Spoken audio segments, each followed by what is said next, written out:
would define that as unhappiness. That's right. Yeah. But how would you define unhappy? Because you now defined clearly happiness on both the transcendent and some of the goods all along the way there with Linguini. Yeah. Well, unhappiness can occur for two reasons. I mean, now Aristotle looks at unhappiness as you're not fulfilling one of those major desires, and see, he links all those things. He calls them, desire, and happiness are linked together. So a first level desire, well, most people can fulfill that, unless of course you're living in a terribly destitute environment, where, and some people obviously do, but if you're not, you can get Linguini if you need it. Yeah. I mean, again, ego comparative happiness, if you have some gifts, you can get it. And the problem is, if you have some gifts, you'll keep wanting it and wanting, because this culture is going to encourage you in that direction and encourage you into what's called an ego comparative dominance, which I'll talk about in a moment, because that's a big source of unhappiness. But Aristotle says, look, if you've got 1 and 2, but you don't have 3 and 4, that's where the emptiness sets in. Right. And by the way, you can have 1, 2, and 3. You can be a super contributive guy.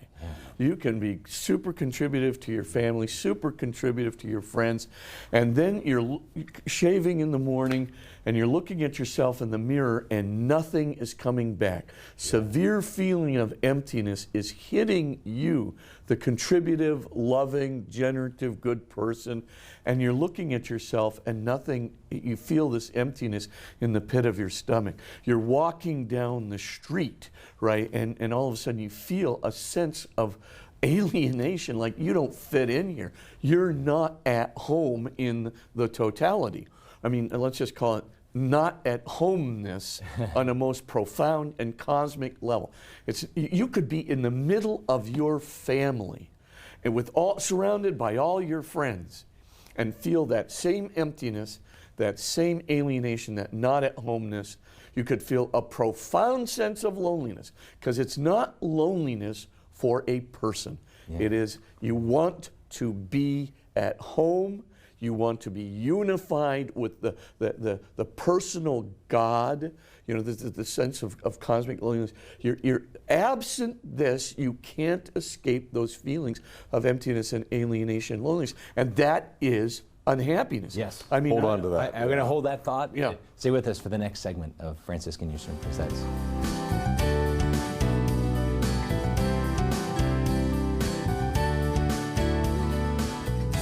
There are two basic conceptions of happiness. One goes in the direction of taking, the other goes in the direction of giving. The taking direction would be a pleasure-based happiness. Now, nothing wrong with pleasure. I love pleasure as much as anybody. It's great. The problem with pleasure is if it becomes a dominant or even exclusive orientation of life. That spiritually kills. The other approach, the approach of giving, the value responding approach, there to find out what is good, authentically good and beautiful and true. That's what's life-giving. And when it's done to God, there, think of what God gives you. He gives you a home. He gives you a long life. He gives you friends. He gives you the inner divine family as well as your earthly family. That is authentic happiness.